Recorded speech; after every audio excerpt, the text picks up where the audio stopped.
लड़कियों को और बहुओं को सिंगल फैमिली क्यों पसंद है? सब कोई सेपरेट क्यों रहना चाहता है अपने हस्बैंड के साथ? बताओ, ये ना इन लॉज में आजकल प्रॉब्लम हो रही है। समझ में आ गया? हमारे घर में होते ना सास ससुर, ननद, देवरानी, जिठानी। ये बता, एक लड़की जब शादी करके आती है ना, उसके लिए एक रिश्ता, हर एक रिश्ता नया होता है। ठीक है, नए घर में आ रही है, उसके जैसे पहले फैमिली में काम तरीके से होता था उस तरीके से नहीं होगा भाई। नए तौर तरीके होते तो लड़की को सीखने में टाइम लगता है। ये नहीं कि भैया एकदम परफेक्ट आ रही है, चाहे 20 साल की लड़की चाहे 25 साल की लड़की, जैसा हम करते थे वैसे ही हमें करा हुआ मिलेगा। अरे जैसे तुम अपनी बेटी को ट्रीट करते हो, तुम भी, सास को भी ये चीज़ समझनी चाहिए। तुम भी कल के दिन बहू बन के आई थी तो तुम्हें भी उस घर के तौर तरीके नहीं पता थे, बाद में काम करते करते ही पता चलते हैं सब लोगों को। समझ आया? लेकिन एक बहू को ना वो दर्जा दे दिया जाता है कि आके 4 बजे उठेगी, सबके लिए खाना टाइम पे बनाएगी, अगर ये काम गलत हो गया तो क्यों गलत हो गया, इसको तो ऐसे करते थे, हमारे घर में तो ऐसे होता है। उसको ताना मारा जाता है, समझाया नहीं जाता। तुम्हारी बेटी से कोई गलती होती है, तुम अपनी बेटी को भी ताना मारती हो, बेटी को नहीं समझाती हो। तो ये चीज़ गलत हो रही है ना। आपसे रिश्तों को तो तुम खुद खराब कर रहे हो। तभी तो एक बहू सोचती है कि ना मुझे अपने पति के साथ बैठने का टाइम मिलता, ना मैं अपने बच्चों को टाइम दे पाती, हम तो इससे अच्छा अकेले रह लेंगे।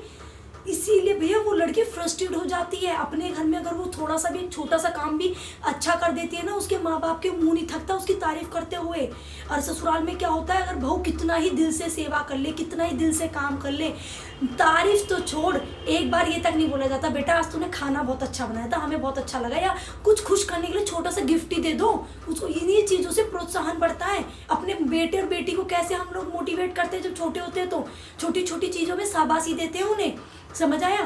तुम खुद उसको अलग घर के आए, मतलब दूसरे घर से आई हुई लड़की की तरह ट्रीट कर रहे हो, तो वो कहाँ से ट्रीट करेगी तुम्हें? उसके नज़रों में भी हो जाता है ये तो सास है, ये ससुर है, तो माँ बाप बन ही नहीं सकते, ये तो ननंद है, ये कभी बहन नहीं बन सकती, देवरानी जिठानी भी कभी बहन नहीं बन सकती। तो भैया मैं तो अपने पति के साथ अलग ही रहूँगी और अपने बच्चों की भी देखभाल करूँगी, अपने पति की भी देखभाल करूँगी। कम से कम उसके साथ 2 वक्त का बैठना तो मिलेगा, 2 वक्त की चाय तो पीऊँगी उसके साथ बैठ करके।